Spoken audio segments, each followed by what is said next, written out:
This is Lead and Believe. Oh, I believe, Benny, but can you help me lead? This is a podcast for leaders who want to build a world-class culture. That's what I'm talking about. I'm Brad Gustafson. And I'm Ben Gilpin. Give me the good word today, Ben. What is happening? How you doing? I'm doing okay. Full disclosure. Bracing myself now. To be real with everybody, sometimes from the superintendent chair, I'm discovering that you can never win. Let me pick up my violin. Hold on here.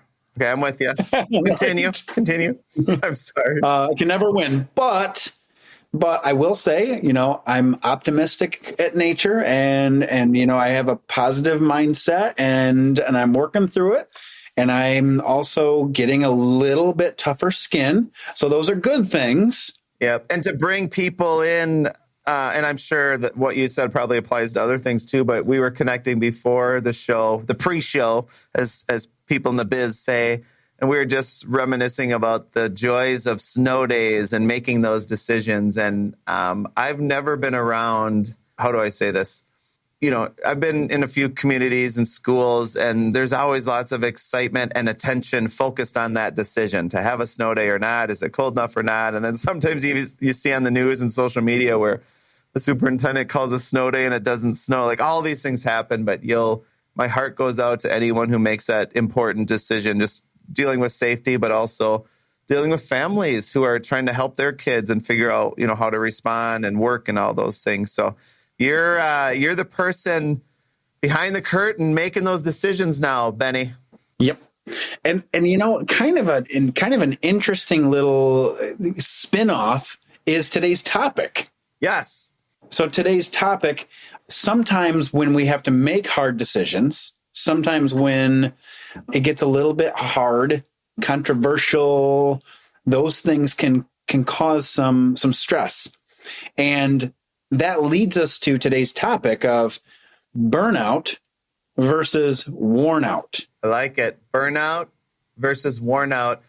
I will add to what you said. I don't even think decisions have to be controversial to feed into a person getting either burnout or worn out. I think, as a lot of educators maybe will agree, I think, you can do your absolute best and make a decision that you think is really based on the needs and what's helpful for a student and still catch feedback that doesn't always feel good or contribute to, what's the opposite of burnout? Thriving over the long term?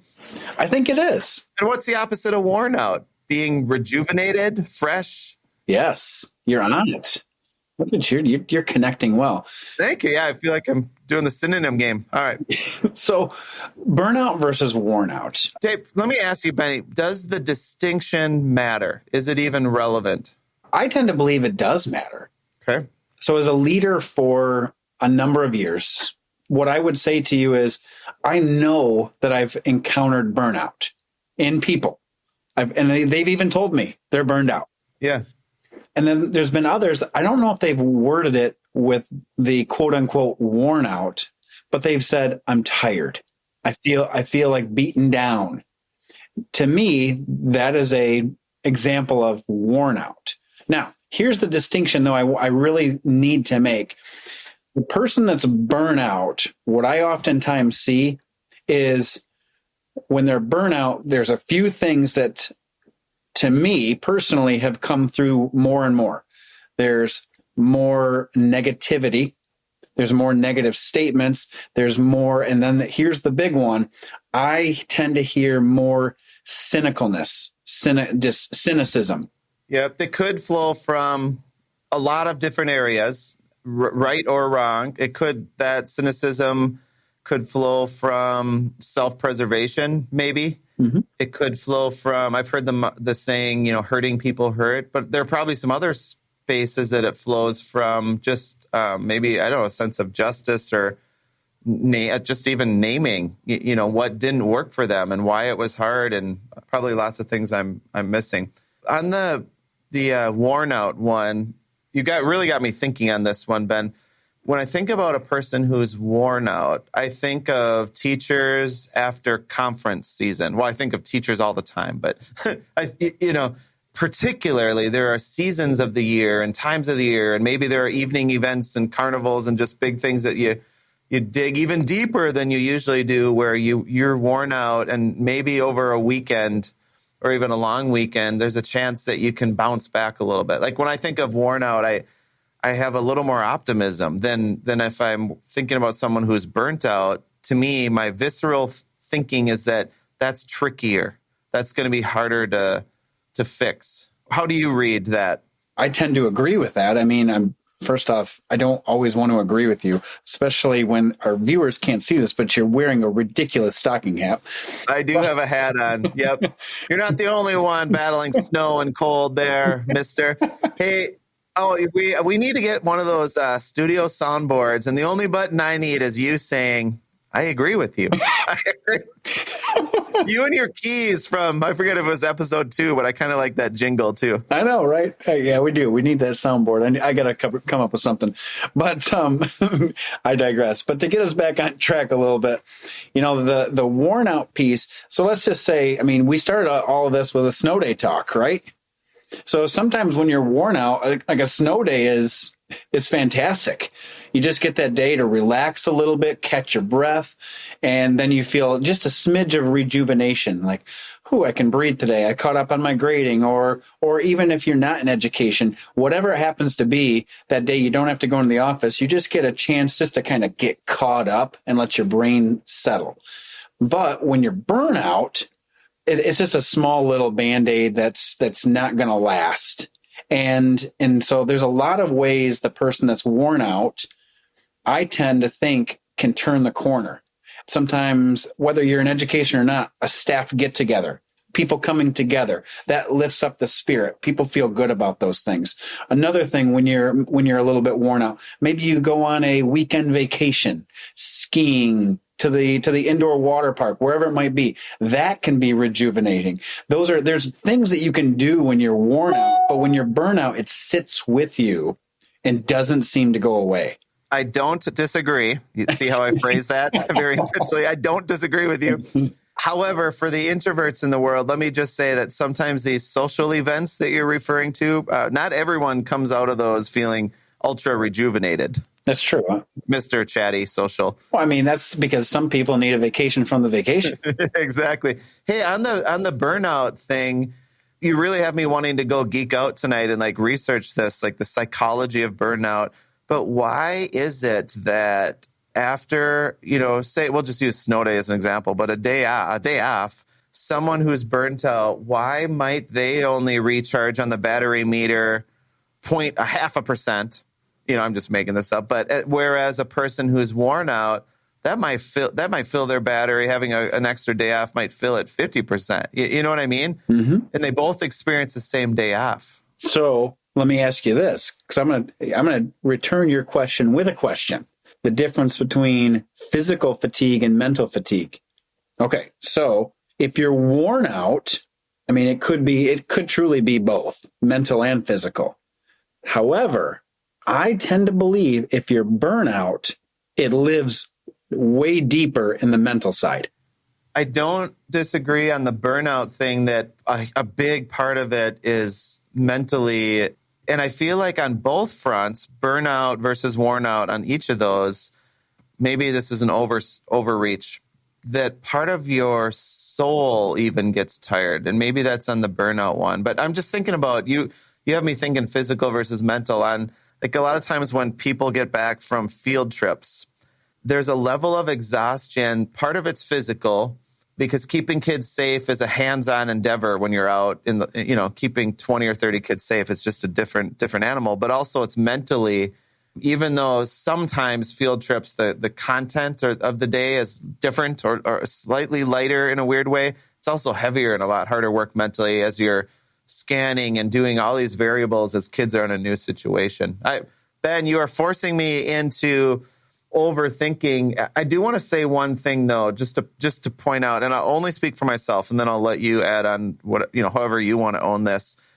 What I don't think is happening here is two people just casually talking about burnout versus worn out as in a theoretical construct that we have disassociated ourselves from and don't care about. Like, this is not a cavalier conversation, I don't think.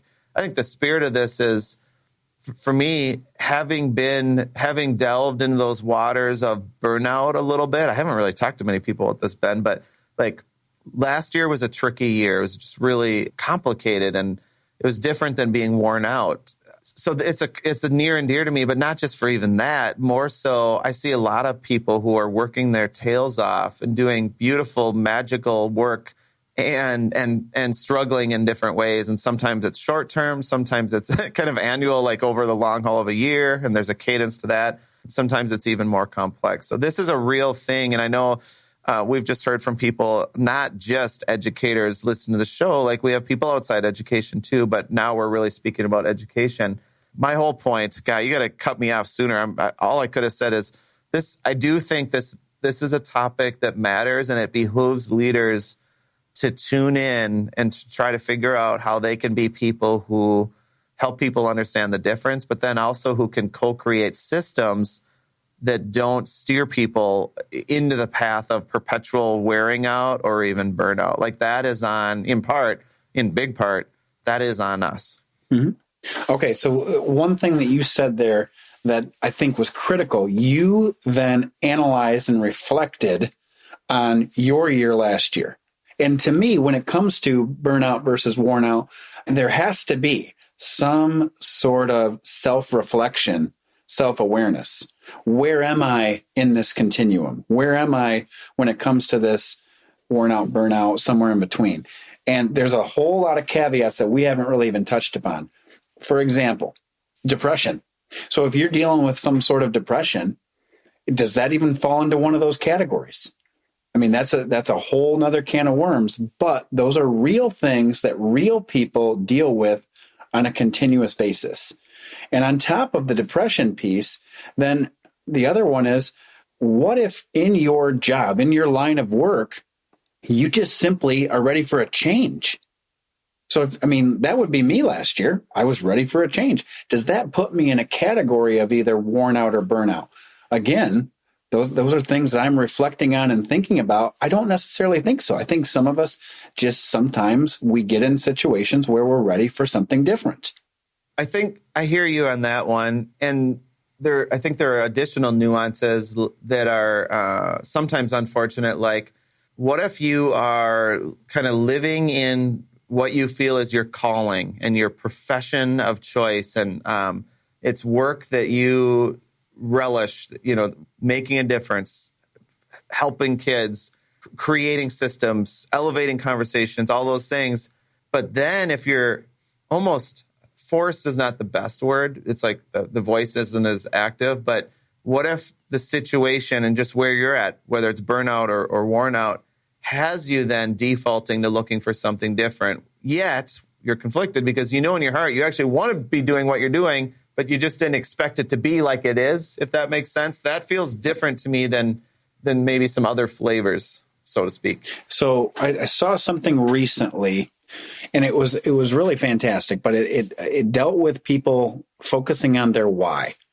And as we focus on our why, the quote, essentially, to paraphrase it, the person that's why, your why touches your soul, that is the person that is going to work themselves through the good, the bad, the ugly. But if your why is weak, those are people that their North Star becomes cloudy. They can't see it. I hear that, Ben. That feels a little potentially trite to me. And here's why. Because, and I'll just envision maybe a toxic work situation or environment that someone's in. It just doesn't feel fair to a person who is struggling, who's so connected to their why, but their heart is yearning because of factors that are not as in control as they would like are influencing them. And there's all kinds of different research on toxic work environment, but you could picture some whether it's just rampant with bias or racism or like all the things that could make a place really not healthy, just telling a person or putting out there that if they were more connected to their why and their soul, it would be better. That doesn't make sense to me. So how do you reconcile that, Benny? Now we're getting somewhere with a little bit of a disagreement here. So, but here's the thing. Let's just say whatever field you're in, you got in and it was your why. To your core, to your soul, this is what you stood for. If you're in education, it was all about kids. If you're in business, it was all about helping your company be the very best it can be, whatever that happens to be. But here's the question I have. As time goes on, as factors change, you have a family, you have loved ones, you have, just like you said, outside influences, racism, politics, all the things happen. The question I have is, can your why change?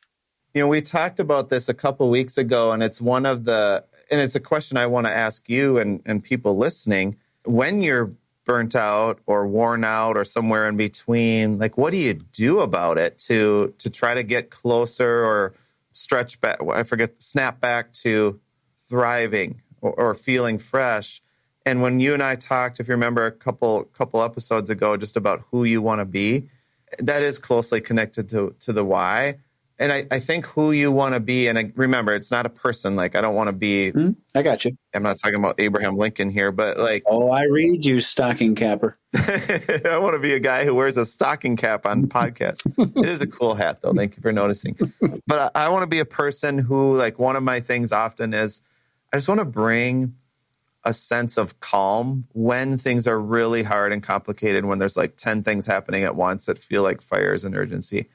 And when I'm at my best, I'm able to do that and be more for people. And when I'm not doing that, then things go worse and it's harder, and I go home even more worn out and less satisfied. And then for me personally, when I put lots of those days in a row, then it starts to kind of go more into the burnout realm.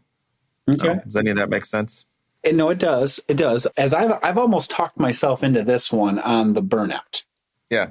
And people around the country, feel free to chime in, give us your take on this. Maybe you completely disagree with us. We would love to get your take on worn out versus burnout. But as I've continuously talked this out with you today, I do believe that there are a percentage of people in the world that their why changes.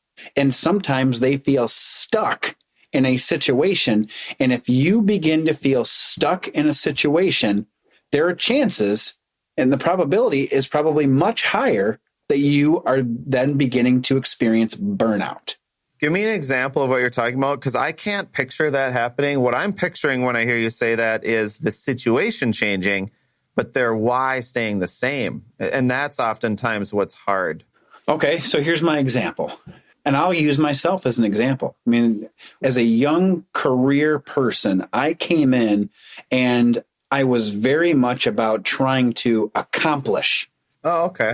I wanted to essentially, I'll use the analogy, climb my first mountain. Got it. I wanted to make a name for myself. I wanted to help kids be the very best they can be. I wanted to climb the ladder. Makes sense. And then somewhere along the line, climbing the ladder, reaching the top of that first mountain didn't mean nearly as much to me. My second mountain was more about, how can I help others? How can I influence? How can I support people? How can I serve? And so as far as my why goes, I always wanted to be helpful to people. I always wanted to build into kids and make them and help them be the very best that they could be. However, my paths were very different. One was climbing a mountain, and the other one felt more about service. And so I know throughout my career, I've evolved and I've changed, and I own that.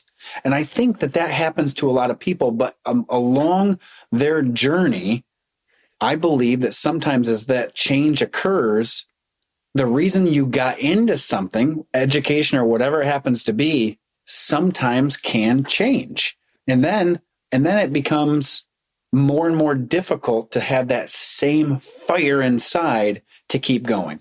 I'm following you now. So and maybe I've had a bit of I don't know if evolution is the right way to say it, but just as I've done this work now, specifically as a principal for the last 16 years or so, what I see value in has shifted. I wouldn't necessarily go so far as to say my why has shifted, but the things I glean value in, and even the things that I'm grateful for and the things I want to work on, those certainly have shifted. And there are probably a few different distinct phases, maybe even like 5-year chunks of time, just making up numbers here. But then there are probably some other sub things that are also underneath the surface. Benny, did you see that recent news story about I forget if he was from Michigan or not, but this kid beat Tetris. He broke the game. Yeah, Blue Scooty, I think is his screen name, Blue Scooty.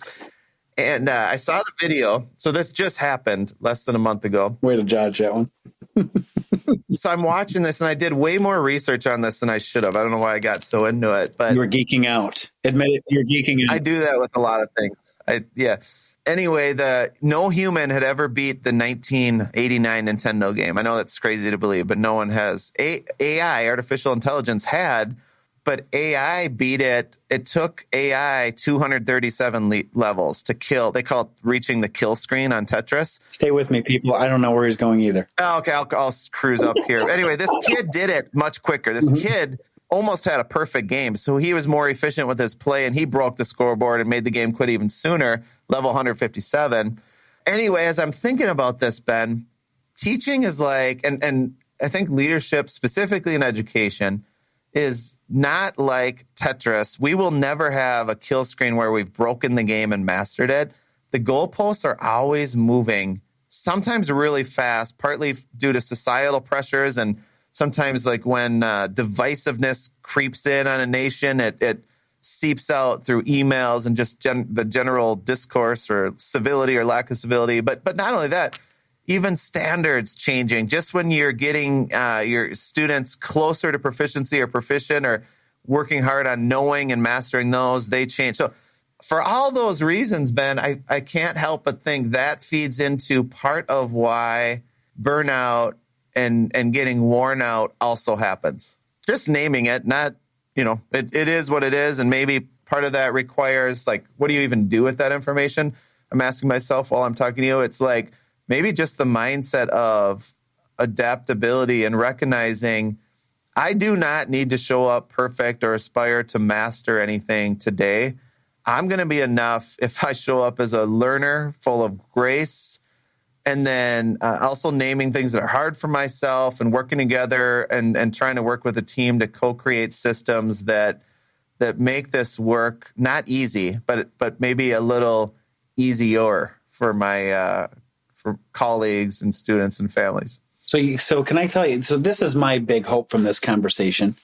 I would say if all of us, every single person out there is dealing with something, right? Just put that on the table, everybody. Everybody's dealing with something. But the one thing that people don't talk about, don't want to admit, is are they burnout or worn out? And so if this conversation, if you and I just kickstarted a conversation where people start to have it that openly where, am I burnout or worn out? Am I do some self-check, talk to a mentor, talk to a friend, talk to a spouse, whatever it happens to be. I tend to think that can be a healthy conversation. Just have the conversation. It can be for me, and everyone likes talking about different things. That to me is interesting, but it could also be a drag. I actually like to get to, and what can I do about it? What's 1 or 2 or 3 options I have if I wanted to try to turn the ship around a little bit? That's where I like to go with things. Agreed. But I also think step 1 is always self-realization, self-awareness. Yeah.